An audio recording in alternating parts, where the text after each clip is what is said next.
وہ اپنی مادری زبان میں بھی اگر بولتا ہے تو استاد کو اس کی بات کو سمجھنے کی کوشش کرنی چاہیے. بولنا، استاد کی زبان اچھی ہونی چاہیے. عموماً ہم لوگ دیکھتے ہیں بہت سارے ویڈیو میں بھی دیکھتا ہوں کہ عموماً استاد کا مقصد صرف پیسہ کمانا ہو گیا ہے. استاد یہ چاہتے ہیں، اگر آن لائن کلاس بھی کرتے ہیں تو وہ یہ چاہتے ہیں کہ ہمیں زیادہ سے زیادہ لائک ملے جس کی وجہ سے میں مشہور ہو جاؤں، اور اس کے لیے وہ ایسے فحش کلمات بھی استعمال کرتے ہیں جس کی وجہ سے طالب علم، ظاہر طالب علم جو ہے ذہنی طور پر اتنے پختہ ذہن نہیں ہوتے ہیں کہ وہ ان چیزوں کو، ان کے نقصانات کو سمجھ سکتے ہیں. وہ ان کو بھی اپنا آدرش مان لیتے ہیں. لیکن بہترین ترسیل کار استاد کو یہ چاہیے کہ اپنی زبان پر لگام رکھیں. وہ بچوں کے بیچ ایسے فحش کلمات نہ بولیں جیسے چھوڑا چھوڑی، لڑکا لڑکی، ہے نا، پیار محبت. بہت سارے ٹیچر اس طرح کی باتیں کرتے ہیں تاکہ بچے ان کی طرف مائل ہوں اور ان کی باتوں کو سنیں، اور اس سے ان کا فائدہ تو ہو جاتا ہے لیکن بچوں کی زندگی برباد ہو جاتی ہے. تو استاد کو بہترین ترسیل کار ہونا چاہیے. استاد کی زباندانی اچھی ہونی چاہیے.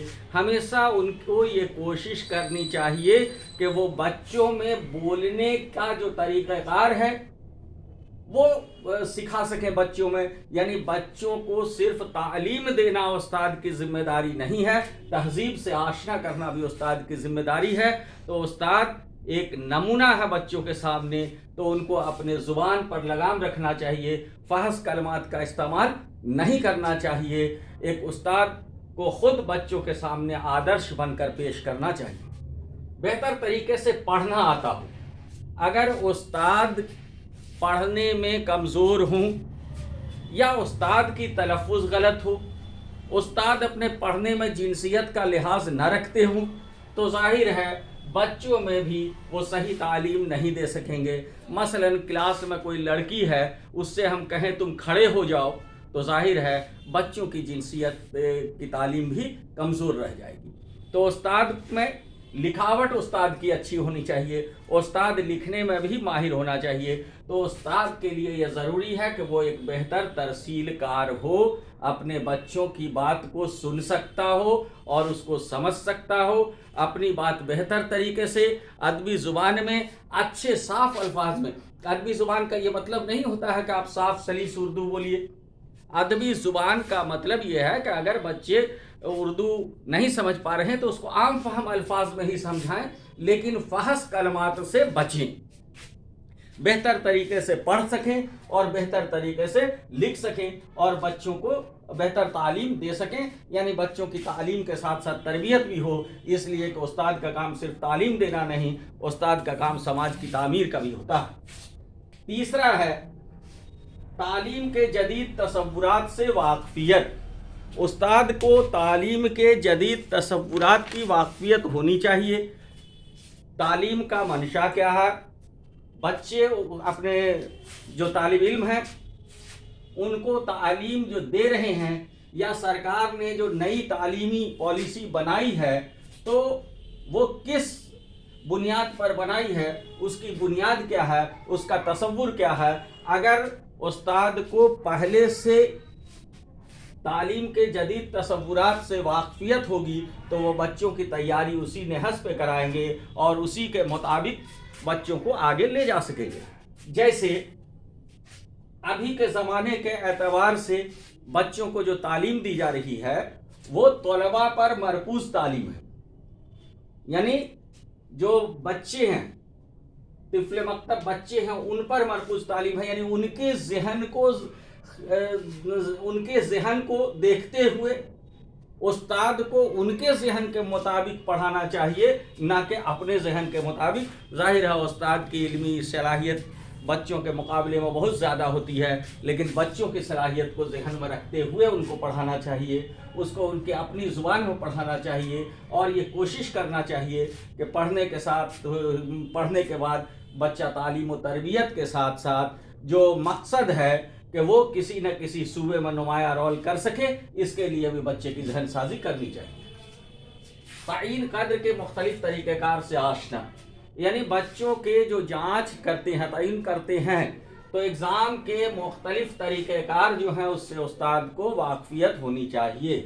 کبھی ہم بچوں کا جانچ لکھ کر سکتے ہیں، کسی بچوں کو ہم بولنے کے لیے کہہ سکتے ہیں، کبھی بچوں سے آبجیکٹیو ایگزام لے سکتے ہیں، کبھی سبجیکٹیو لے سکتے ہیں، کبھی بچوں کو کچھ کام کرنے کے لیے دیا جا سکتا ہے نا. تو بچوں کو، استاد کو جو امتحانات کے جانچ کے مختلف طریقہ کار ہیں اس کی واقفیت ہونی چاہیے. اور جانچ میں صرف یہ نہ جانچ کرنا چاہیے کہ بچے نے جو پڑھا وہ اس کو یاد ہے یا نہیں، بلکہ جانچ کا پہلو یہ بھی ہے کہ بچوں نے جو پڑھا اس کو سمجھا یا نہیں، اور اگر سمجھا تو پھر عمل میں لایا یا نہیں. یہاں پر میں آپ لوگوں کو ایک مثال دینا چاہوں گا. ایک مذہبی رہنما تھے، وہ بچوں کو تعلیم دے رہے تھے اور ایک ٹاپک کو گزشتہ کئی دنوں سے پڑھا رہے تھے کہ پانی پینے کے فرائض کیا ہیں، پانی پینے کے آداب کیا ہیں. کئی دنوں سے بچے پڑھ رہے تھے. ایک دن ایک بچے نے ان سے کہا، حضور یہ سبق ہم کو یاد ہو گیا ہے، اب آگے کی سبق دی جائے. انہوں نے کہا ٹھیک ہے تو آپ سنا دیں پانی پینے کے آداب کیا ہیں. بچے نے سارے آداب سنا دیا نا، بیٹھ کے پینا، دیکھ کے پینا، بسم اللہ بول کے پینا، جتنے بھی آداب ہیں سب سنا دیا. استاد نے کہا واہ بہت خوب، آپ نے تو مکمل یاد کر لیا. ایسا کریں اسی بات پر مجھے ایک گلاس پانی لا کے پلا دیں. بچہ پانی لے کر آیا اور استاد کسی سے مہوئے گفتگو ہو گئے، بات کرنے لگے. بات کرتے کرتے استاد پھر اس کی طرف مخاطب ہوئے، آپ پانی لے کر آ گئے مگر دیکھیے میری پیاس بھی مٹ گئی، ایسا کریں آپ ہی یہ پانی پی لیں. اس بچے نے پانی لیا اور گٹاگٹ پانی پی گیا. انہوں نے کہا گلاس رکھائیں، گلاس رکھ کے آیا. پھر وہ اس کی طرف مخاطب ہوئے کہ ہاں عزیزم آپ کیا کہہ رہے تھے، آپ کو پانی پینے کے سارے آداب یاد ہو گئے. کہا جی حضرت، تو کیا کیا ہیں. پھر اس نے ساری چیزیں سنا دی. پھر استاد مسکراتے ہوئے مخاطب ہوئے کہ ابھی آپ نے جو پانی پیا اس میں کس کس کا اس میں سے استعمال کیا، آپ نے کس کس کو اپنایا. بچہ شرمندہ ہو گیا، شاگرد شرمندہ ہو گیا. استاد نے کہا کہ ابھی ہم نے نہیں سیکھا ہے. تعلیم کا اصل مقصد ہے کہ ہم جو سیکھتے ہیں اس کو اپنی زندگی میں اپنائیں. اسی کو ہندی میں ادھیگم کہتے ہیں. یعنی شکشک شکشارتھی کو شکشا دیتا ہے تو اس کا یہ ادیش ہوتا ہے کہ شکشا ارجت کرنے کے بعد وہ شکشارتھی سے جیسی امید کرتا ہے وہ اس کے مطابق ویوہار کرے. تو استاد کو یہ چاہیے کہ مختلف زاویے سے الگ الگ انداز میں ایگزام لینے کے جو طریقہ کار ہیں اس کی جانکاری ہو اور ہر طرح سے وہ بچوں کی جانچ کر سکتا ہو. اس کے بعد تدوین نصاب کے اصول سے واقفیت. استاد کو اس چیز کی واقفیت ہونی چاہیے کہ نصاب کیسے تیار کیا گیا ہے. نصاب تیار کرنے کی ذمہ داری اسٹیٹ گورنمنٹ یا سینٹرل گورنمنٹ کی ہے، لیکن نصاب کو سمجھنا اور بچوں تک اس نصاب کو کیسے لے جائیں گے یہ استاد کی ذمہ داری ہے. اس لیے استاد کو نصاب کے مطابق تو وہ بچوں کو پڑھائے لیکن تھوڑا لچیلا پن اپنانا چاہیے. یعنی بچے کے صلاحیت کے اعتبار سے کبھی استاد نصاب سے نیچے سے جا کر کے بھی باتیں شروع کر سکتا ہے. تو تعلیم کے تدوین کے نصاب کے اصول سے اس کو واقفیت ہونی چاہیے کہ نصاب پڑھانا ہے لیکن اس نصاب تک بچوں کو لانے کے لیے ان کو کیا کرنا ہوگا اس کی واقفیت ہو. مقامی حالات کی واقفیت نصاب بنانے والوں کو نہیں ہوتی ہے، استاد کو اس کی بہتر واقفیت ہوتی ہے، اس لیے استاد اس پر بہتر عمل کر سکتا ہے. معلم ایک رہنما کے طور پر، معلم بچوں کے لیے ایک رہنما ہے. بچوں کو محض پڑھانا اس کا کام نہیں بلکہ بچوں کو ایک بہتر راہ دکھانا بھی معلم کا کام ہے. بچوں کی رہنمائی کرے معلم اور بچوں کو بہتر راہ دکھائے، بچوں کو ایک اچھا فرد بنائے اور اس کے ذہن میں اس کے مستقبل کو لے کر ایک سپنا جگائے اور یہ بتائے کہ کیسے ہم وہاں تک پہنچ سکتے ہیں. آج کے زمانے میں دیکھا جاتا ہے کہ کہ اکثر معلم سپنے بیچنے کا کام کرتے ہیں، لیکن ایک اصل معلم وہ ہے جو بچوں کو سپنا بیچنے کے بجائے بچوں کو سپنا دکھائے، اور پھر بچے اپنے سپنے کے، اپنے خواب کی تعبیر کیسے حاصل کریں گے اس کے لیے اس کی رہنمائی کرے، اس کو ایک صحیح راستہ دکھائے۔ استاد کا کام بچوں کو پڑھانا نہیں بلکہ بچوں کے اندر پڑھنے کا شوق جگانا ہے اور بچوں کو ایک صحیح راستہ دکھانا ہے۔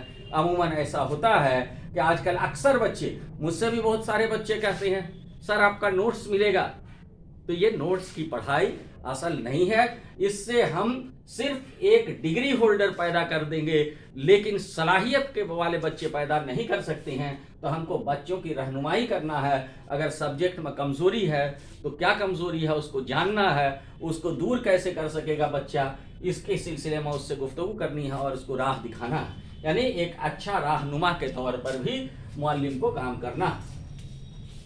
تدریسی اشیاء کی تشکیل و تعمیر میں ماہر ہو، یعنی استاد میں یہ خوبی ہونا چاہیے کہ وہ تدریسی اشیاء کی تشکیل و تعمیر کیسے کرے، وہ جن بچوں کو پڑھا رہا ہے ان بچوں کو بہتر طریقے سے تعلیم دینے کے لیے وہ کن کن معاون اشیاء کا استعمال کر سکتا ہے، حالات کو دیکھتے ہوئے، علاقے کو دیکھتے ہوئے، اور جو آسانی سے اس کو حاصل ہو جائے ان اشیاء کا استعمال کر کے بچے کی تعلیم کو وہ بہتر طریقے سے آگے لے جا سکتا ہے۔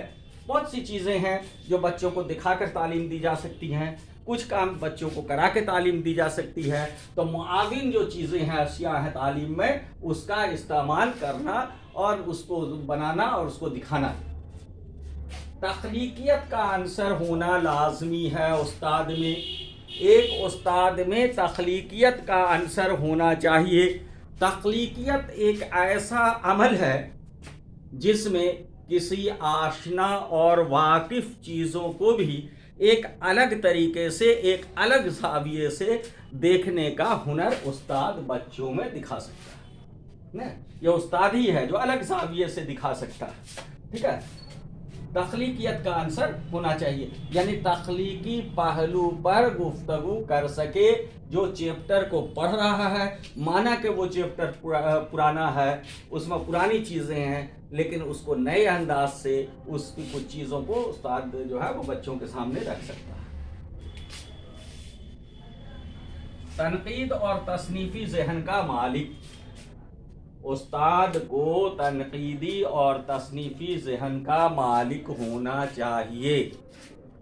استاد کو ایک اچھا ناقد ہونا چاہیے، لیکن تنقید کا مقصد ہرگز بھی یہ نہیں ہونا چاہیے کہ بچوں کو ایسا لگے کہ ان کے استاد ان کو ذلیل اور رسوا کر رہے ہیں، بلکہ تنقید برائے تعمیر ہو، تنقید برائے تعمیر ہونی چاہیے، اور بچے بھی اگر ان کی کوئی تنقید کرتے ہیں تو اس کو استاد کو فراخ دلی سے قبول کرنا چاہیے اور اس کے مطابق اپنے اندر اگر اصلاح کی ضرورت ہے تو اصلاح کرنی چاہیے۔ اس کے بعد معلم کو ایک محقق کے طور پر کام کرنا چاہیے، جس عنوان کو، جس ٹاپک کو وہ پڑھانا چاہتا ہے، پہلے خود محقق کی حیثیت سے اس کی پوری تحقیق کرنی چاہیے، پوری جانکاری حاصل کرنی چاہیے، اس کے بعد طالب علم کو بتانا چاہیے۔ اگر اس کو کسی ٹاپک میں کوئی کمی ہے تو معذرت چاہ لینا چاہیے طالب علم سے کہ میں اس ٹاپک پر آپ کو اگلے کلاس میں باتیں کروں گا۔ معلوماتی اور مواصلاتی ٹیکنالوجی سے واقفیت، آج کے زمانے کی جو تعلیم ہے وہ ذرا مختلف ہے۔ آج بہت سارے معلوماتی اور مواصلاتی ٹیکنالوجی کا استعمال کیا جاتا ہے، جیسے computer learning system, internet, mobile.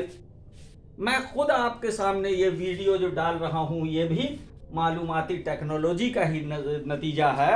تو استاد کو آج کے زمانے کے جو معلوماتی اور مواصلاتی ٹیکنالوجی ہیں اس سے واقفیت ہونی چاہیے، اور بچوں کو